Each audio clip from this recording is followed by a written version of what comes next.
ገብርኤል ለኔ የጭንቄን ቀናት በሳቂ ተካ እንደ ደቂቃን ከሳት ያወጣኝ ከልጅነቴ እየቀደመ የልቤን መሻት የማያሳጣኝ ገብርኤል ለኔ የክፉ ቀኔ ገብርኤል ለኔ ደስታን አብሳሪ የሞት ደብዳቤን የቀደደልኝ ዋስ ጠበቃዬ መንገዴን መሪ ስሙን ጠርቼ የማላፍርበት አድነኝ ብዬ የምሸሸግበት ክንዴ ጉልበቴ ዓለም ሲዛነፍ የውሃ ልኩ ፍሙን ውሃ አድርጎ የሚያሳልፈኝ ረዳቴ ነው ሊቀ መላኩ። በስመ አብ ወወልድ ወመንፈስ ቅዱስ አሐዱ አምላክ አሜን። በመንገድህ ይጠብቅህ ዘንድ ወዳዘጋጀሁትም ስፍራ ያገባህ ዘንድ እነሆ እኔ መልአክ በፊትህ ሰድዳለሁ። ዘጸአት 23 ቁጥር 20። ጌታችን መድኃኒታችን ኢየሱስ ክርስቶስ ወዳዘጋጀልን ስፍራ ወደ መንግሥተ ሰማያት ስንጓዝ በመንገዳችን ላይ ሆኖ የሚያደናቅፈንን ሁሉ ከፊታችን የሚያነሳልንና ስንደክም የሚያበረታን በፊቱ እንድንጠነቀቅ የተነገረን ቃሉን እንድናደምጥ የእግዚአብሔር ስም በርሱ ላይ የሆነ በኃጢአት መስራት ካስመረርነው ይቅር የማይል ቃሉን ብንሰማ ጠላቶቻችንን የሚጣላቸው ያለንን ሁሉ ብናደርግ ከፊታችን አሞራውያንን፣ ፌርዛውያንን፣ ኬጢያውያንን፣ ኢያቡሳውያንን፣ አሕዛብን የሚያስጨንቁንን የሚያስጨንቅ ሁሉ መዳንን ይወርሱ ዘንድ ስላላቸው ለማገዝ ከሚላኩት መናፍስት አንዱና ዋነኛው ሊቀ መላእክት ቅዱስ ገብርኤል ነው። ገብርኤል ማለት ሰውና አምላክ ማለት ነው። ሊቀ መላእክት ቅዱስ ገብርኤል የእግዚአብሔርን ዙፋን መንበረ ጸባዖትን ከሚሸከሙት አራቱ ኪሩቤል አንዱ ገጸ ሰብ ሲሆን ገጸ ሰብ የሚባለው ሊቀ መላእክት ቅዱስ ገብርኤል ነው። ቅዱስ ገብርኤል በኪሩቤልና አርባብ በተባሉ መላእክት ላይ ተሹሞ የሚኖር ብርሃናዊ መልአክ እንደሆነ ታላላቅ የቤተ ክርስቲያን ሊቃውንት ይናገራሉ።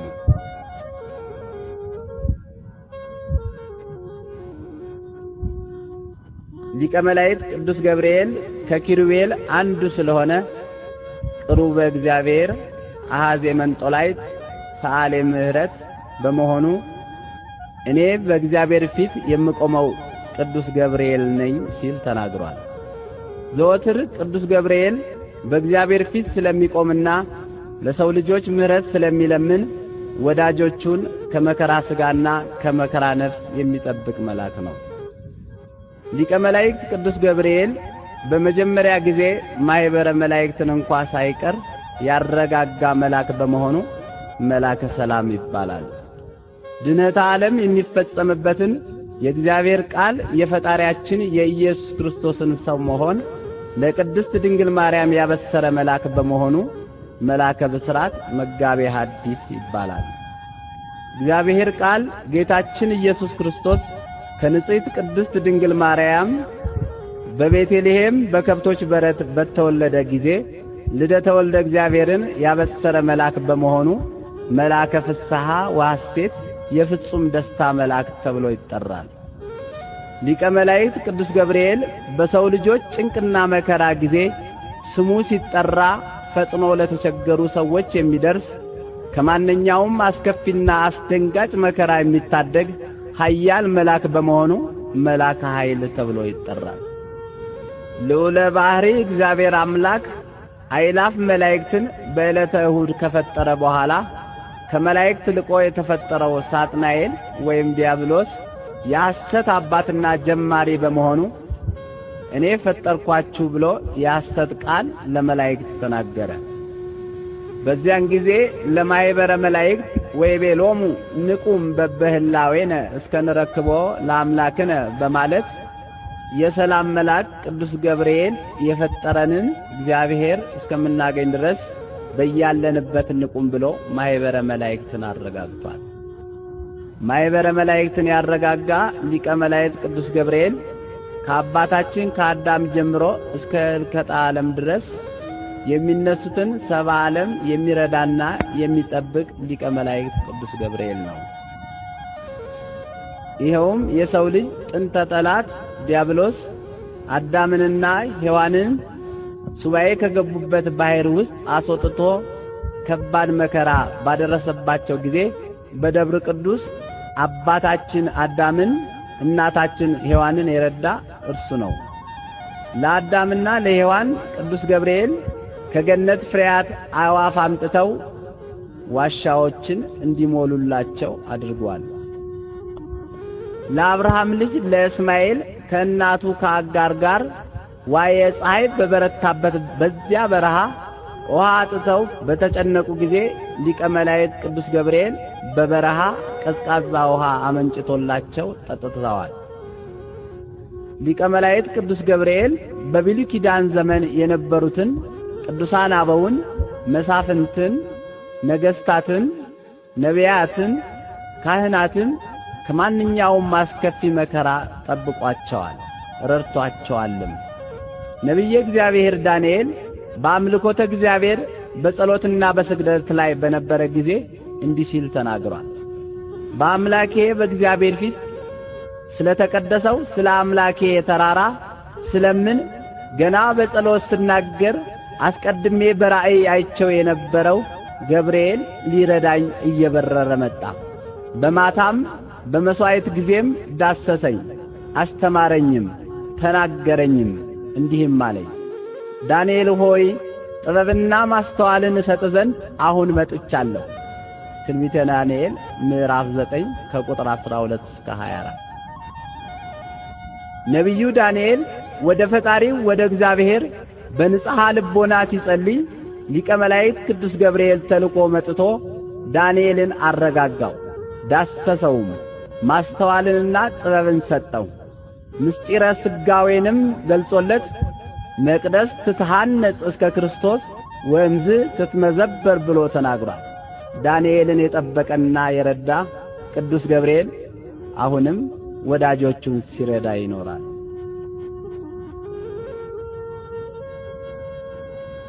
ከነቢዩ ዳንኤል ጋራ በፄዋዌ ወደ ፋርስ ባቢሎን ከኢየሩሳሌም የወረዱ አናንያ፣ አዛርያ፣ ሚሳኤል ወይም ሲድራቅ፣ ሚሳቅ፣ አብድናጎ ተብለው የሚጠሩ 3 ወጣቶች ነበሩ።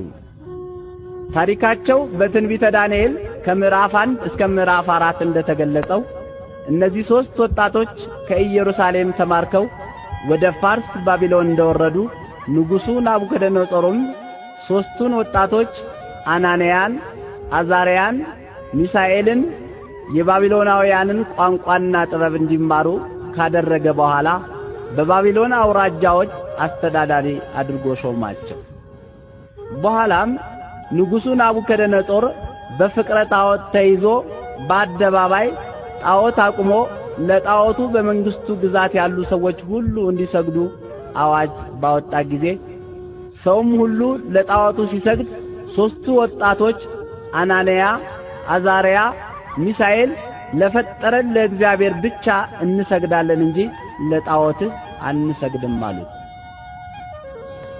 ለጣዖቱ ምስል ያልሰገደ ሰው በነደደ እሳት ተቃጥሎ እንዲሞት ተወስኖ ነበርና ለንጉሡ ለናቡከደነፆርም ያስተማርካቸው የሾምካቸው አናንያ፣ አዛርያ፣ ሚሳኤል ወይም ሚሳቅ፣ ሲድራቅ፣ አብድናጎ ላቆምከው ጣዖት አንሰግድም አሉ ብለው ወሬኞች ነገሩት። ንጉሡም ለጣዖቱ ካልሰገዳችሁ በዚህ አስፈሪ እሳት ተቃጥላችሁ ትሞታላችሁ ሲላቸው 3ቱም ሕፃናት በአንድነት ንጉሥ ሆይ በዚህስ ልንመልስልህ ይገባናል ብለው መናገር ጀመሩ። የምናመልከው አምላካችን ከሚነደው እቶን ያድነን ዘንድ ይችላል፣ ከእጅህም ያድነናል። ባያድነን እንኳን ላቆምከው ላንተ ምስል ለጣዖት አንሰግድም ብለው መለሱለት። በዚያን ጊዜ ንጉሡ ናቡከደነፆር እጅግ ተቆጥቶ የሚነደውን እሳት ከቀድሞው 7 እጥፍ እንዲጨምርና እንዲቦገቦግ አደረገው። የእሳቱም ነበልባል እጅግ አስፈሪ ሆነ። አናንያ፣ አዛርያን፣ ሚሳኤልን ያስሩ ዘንድ ወደሚነደው ወደ እቶኑ እሳት ይጥሏቸው ዘንድ በሰራዊቱ ውስጥ ከነበሩት ኃያላንን አዘዘ። የዚያን ጊዜ 3ቱ ሕፃናት ከቀሚሳቸው ከመጎናጸፊያቸው ጋር በሚነደው በእቶን እሳት ውስጥ ታስረው ተጣሉ። የጣሏቸው ኃያላን ሰዎች ግን የእሳቱ ወላፈን ወዲያውኑ ገደላቸው። የመላእክት አለቃ ቅዱስ ገብርኤል ከእግዚአብሔር ተልኮ መጥቶ የነደደውን እሳት አቀዝቅዞ ወደ ውሃነት ለውጦ አራተኛ በመሆን በእሳቱ ውስጥ ቅዱስ ገብርኤል ለንጉሡ ስለታየው በመገረም አማካሪዎቹን እንዲህ አላቸው። 3 ሰዎች አስረን በእሳቱ ውስጥ ጥለን አልነበረምን? እነሆ እኔ የተፈቱ በእሳቱ መካከል የሚመላለሱ 4 ሰዎችን አያለሁ። ምንም አላቆሰላቸውም። የአራተኛው መልክ የአማልክትን ልጅ ይመስላል ብሎ መሰከረ። የዚያን ጊዜ ንጉሡ ናቡከደነጾር ወደሚነደው ወደ እሳቱ እቶን በር ቀርቦ እናንተ የልዑል ባሪያዎች ሲድራቅ፣ ሚሳቅ፣ አብድናጎ ኑ ውጡ ብሎ ተናገራቸውና የራሳቸው ጠጉር እንዳልተቃጠለች ሰናፊላቸውም እንዳልተለወጠ የእሳቱም ሽታ እንዳልደረሰባቸው አየ። ይህ ሁሉ የሆነው በቅዱስ ገብርኤል ጥበቃና ተራዳይነት ነው። ዛሬም በዘመናችን በአምልኮተ እግዚአብሔር በምግባር በትሩፋት የጸኑትን በቅዱስ ገብርኤል የተማጸኑትን ወጣቶች፣ እናቶች፣ አባቶች ሁሉ በዓለማችን ላይ ከሚነደው ከኤድስ እሳትና ከልዩ ልዩ መከራ ሲጠብቅ ይኖራል። በዘመነ ካህናትም ሊቀ ካህናቱ ዘካርያስ በቤተ መቅደስ ጸሎተ ዕጣን በሚያደርስበት ጊዜ በመሠዊያው በስተቀኝ ሊቀ መላእክት ቅዱስ ገብርኤል ተገልጾ ጾምህንና ጸሎትህን እግዚአብሔር ተቀብሎልሃል፣ ወንድ ልጅ ትወልዳለህ በማለት ልደተ ዮሐንስ መጥምቅን አብስሯል። በሰይጣን የሽንገላ ቃል ምክንያት አዳምና ሔዋን ሕገ እግዚአብሔርን በመተላለፋቸው መላው ዓለም ጨለማ ለብሶ ቅዱስ ገብርኤል በብስራቱ ድንግል ማርያምን አምላክን ትጸንሻለሽ ብሎ በማብሰሩና እመቤታችንም ይሁንልኝ ይደረግልኝ በማለቷ መላው ዓለም ከጨለማ ወደ ብርሃን ተሸጋገረ ይላል የታኅሳስ ወር የቅዱስ ገብርኤል ድርሳን። ድንግል ትጸንሳለች፣ ወንድ ልጅም ትወልዳለች፣ ስሙንም አማኑኤል ትለዋለች ተብሎ በትንቢተ ነቢያት የተነገረው የድኅነተ ዓለም የተስፋ ጊዜ ሲደርስ ሊቀ መላእክት ቅዱስ ገብርኤል ከእግዚአብሔር ዘንድ ወደ ቅድስት ድንግል ማርያም ተልኮ መጣ። እመቤታችን ቅድስት ድንግል ማርያምም በመቅደሰ ኦሪት ሐርና ወርቁን እያስማማች ስትፈትል የቃለ እግዚአብሔር የፈጣሪያችን የኢየሱስ ክርስቶስ ልደትን አብስሯል። የሉቃስ ወንጌል ምዕራፍ 1 ቁጥር 26። ቃለ እግዚአብሔር ኢየሱስ ክርስቶስ ከእመቤታችን ከቅድስት ድንግል ማርያም ከሥጋዋ ሥጋ ከነፍሷ ነፍስን ነስቶ በቤተልሔም በተወለደ ጊዜ መልአከ እግዚአብሔር ቅዱስ ገብርኤል በሌሊት መንጋቸውን ይጠብቁ ለነበሩ እረኞች ተገልጾ ለዓለም ሁሉ የሚሆን ታላቅ ደስታ እነግራችኋለሁ አላቸው። አትፍሩ፣ ዛሬ በዳዊት ከተማ መድኃኒት እርሱም ጌታ የሆነ ተወልዶላችኋል።